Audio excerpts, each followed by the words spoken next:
everyone. It's the Literary Gamers coming to you with a board game review. My name is Matt the Dice Chucker, and I'm joined by Jen, the board game librarian. Today, we are looking at Pendulum from Stonemaier Games. Now, there are some really excellent videos existing out there already on how to play the game. I'm not going to show you that, but I am going to show you the components. So let's hook down to the table, take a look at those components, and then we'll give you our thoughts. See you soon. Okay, so we're going to take a quick look at some of the components here for Pendulum. The first thing I want to mention is that the MSRP for this game is $60. So we have a nice box here. I say that because there have been even some Kickstarter boxes in the past that have been very thin. Some of you back in maybe, I think it was late 2019 might know what I'm talking about. No, or late 2018. Anyway. I can tell you in the comments later if you want to know. But anyway, here is the 1 to 3 player side of the board. It's got lots of different symbology here. This meaning that any number of people can go in those spaces. And then these just mean coming down, you can do that action. There you got to pay for military to do that. And coming down here, 2 coin to do that. So the symbology is pretty easy. Depending on player order at the end of the turn, these are the rewards that you get. And of course, if we flip this over, you have more options and more spaces to do stuff. Now, Stonemaier could easily have done simple card stock for these, but it's that nice plastic, double-sided, this is for the experienced players, and this is for regular. I was very impressed with this right off the bat.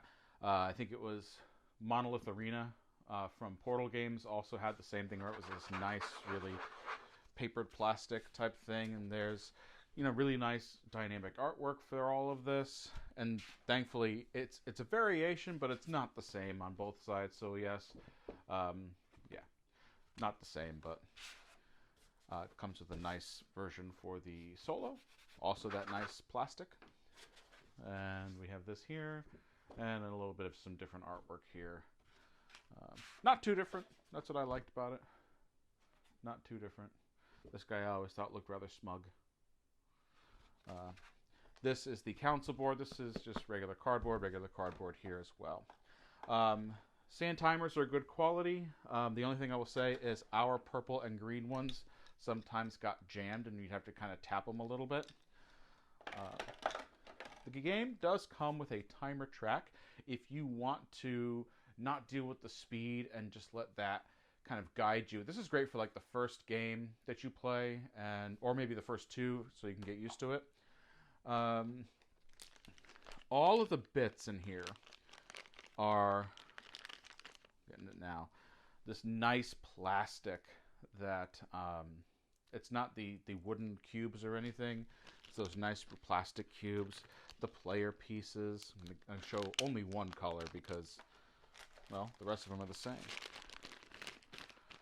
You have your workers. Here's your grande worker. And then your regular workers. Nice plastic stuff here. And so you can see there's just high quality components from Stonemaier as usual. I wouldn't expect anything less from the company. A nice metallic piece for the achievement marker, which is, I always have a hard time getting out because of my big stubby fingers.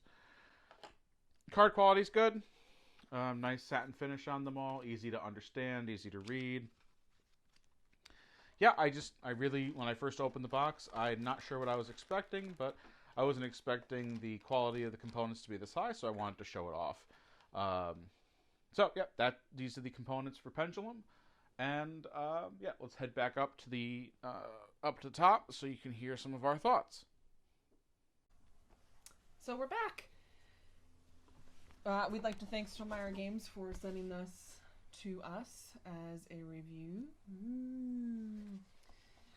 So Matt, what did you think of the game? There had been a lot of chatter when it first came out. Oh goodness, 2-3 years ago. It's been a bit. Now, I think the most important thing to realize about this game is that it is a real-time timed game. which I've always loved those types of games. They're not always my favorite. But like I say about word games, I think I'm open to the possibility where I can be delightfully surprised by one. Where this one is very different is while most timed games that we own and that have made it into our collection are cooperative, here we have a competitive timed game, which are always tricky. First off, and yes, I know this is going to come up in a lot of discussions, competitive timed games involve a lot of trust between the players. In terms of somebody can, while you're in the midst of all what you're doing with the timers and everything, someone could slip a piece and try to cheat when they, I wouldn't say they don't mean to, but it is possible that in a competitive timed game, if you're playing with untrustworthy people, there could be some cheating. I suppose you could say that about regular untimed games as well, too. Right? You could. But there's... Especially if it's quacks. It is... the only other competitive timed game that we've ever played was Wartime, which is the WizKids real-time war game. There was also the one from Skybound that we ended up getting rid of that had a timer on it with the tiles. I don't remember that one. That's probably a bad indication of how we sold it. So From the Skybound. nice coins. I'm drawing a blank. Someone can drop it in the comments because neither one of us can remember. So having said that, what do you think of Pendulum, Matt? There's a lot of neat concepts in here. I liked the fact that the actions are simple. The overall feel of the game, I think, is solidly designed. I do wish the theme came through a little bit more. What was the theme? I think you're in a kingdom, and you're trying to be the one that's the best in the kingdom. Doesn't say much about the theme because it doesn't really come through. Let's see here. Oh yeah, on the front, if you want to show, there's like a whole little story that goes along. The story with it. Yep. And I always appreciate that. It does feel like a Euro pusher though. Like I'm pushing my person here to do this and to get cubes and to get little tiles. In our last playthrough that we just did this morning, I was literally just pushing my grande worker to get coins. Oh, I noticed. You were just going up and down. Yes, I was just going back and forth.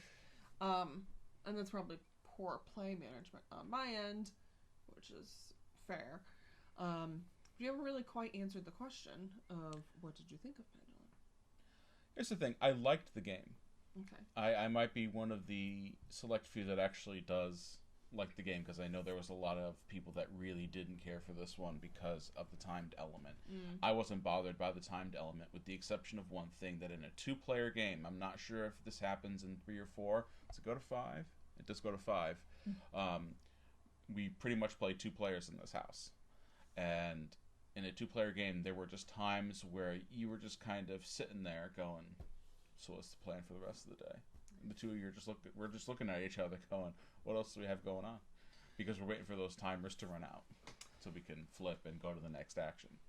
Yeah, I guess the expectation in a real-time game is that you're going to be constantly doing something. And there were periods of downtime. Now, I don't know if that's just a personal, incorrect expectation on timed games, but I think, there's downtime in lots of other games, so. But when you hear real time, I don't think you're expecting it. Yeah, you're not thinking downtime. We also don't have a lot of AP, you and I. No. So we don't think long about the decisions that we can make. Now, if you're playing with someone who does have it, they're really going to hate this game because the pressure is on for them to make that decision. Yeah, this game is definitely not for someone with AP. The shortest timer is 45 seconds, then 2 minutes, and then 3 minutes. I do wish the 3-minute timer was 2 minutes, and that the 2-minute timer was like 90 seconds. I feel like that would speed the game up a little bit. Not to say, I mean, this is already a fast game. It is. Probably Stonemeyer's fastest large box game. Other than My Little Scythe, yeah, probably. At least that we've played. That we've played, yep. Although we can bang out Wingspan in a pretty brisk time. It feels the fastest, I will say. And that's probably with the timers. Yeah. I don't know how I feel about it. I like real-time games less than Matt does. And I love the concepts in here with the sand timers being the pendulums going back and forth. But I mean, other at its heart, you have a resource management and worker placement also going on, which I enjoy those things. It's unusual in a game when neither person can win. So there are tracks. There is a might, a coin, and it's like culture. Popularity, I think. Popularity. And then you have the achievement one. The achievement one, where if you don't get those tracks over a certain point, and you cannot win the game. Well, one person at least has to have the achievement marker over. Yeah. Because that's the trigger if nobody wins. If nobody has that achievement marker over. And the achievements can be on the more difficult end sometimes, I think. And there are some that are kind of like a wash. Like one of them that we had was you needed to spend 6 military, 6 blue, and 4 votes, and what you got back in return for the reward was 2 military, 2 blue, and 2 money. Now, of course, if that's the one you need to get that achievement marker over, then fine. But the reward just seemed a little bit of a wash. Yeah, not as exciting as some of the other rewards. Some of the other rewards were 5 coins or 5 votes or... And I was playing with the character that could double my reward, and I got that 5 coin one, which set me up for a really nice round. But then I had to use so many of the spaces in the purple area with the 3-minute timer that round was really rough just to get through, even though I had all the money to activate those spots that I needed. The other issue, and I'm sure I already mentioned this in the component section, but I'm going to say it again. Our purple and green sand timers often got clogged. Yeah. So if Matt and I weren't paying attention, we were maybe doing stuff on the black tracks. Yep. Or we were, as we said, we were like, oh, hey, what do you want to have for lunch later? Yeah, not noticing that the 3 wasn't moving. Yeah, and they were just stuck. So we'd have to give them a little jingle jangle, or if too much time had gone by, we just moved it on to the next one. That could be just a fluke on our copy, or maybe it's consistent with other folks and their copies as well. I haven't gone on to like BGG or any of the forums to see. Like if you play it again, I would set up your phone and my phone with timers in that area, just to be safe. Because I do think there were times when we had 4-minute timers going, and when the sand gets stuck like that and you don't notice, it is a little tricky to get the true feel of the game. Component-wise, I think the components are very nice. They always are. Besides the sand timers, the linen finish on the character sheets, the rule books finish. Yep, and tiniest things like that. Yeah, the actual components, the resource cubes were very plastic, nice plastic, vibrant,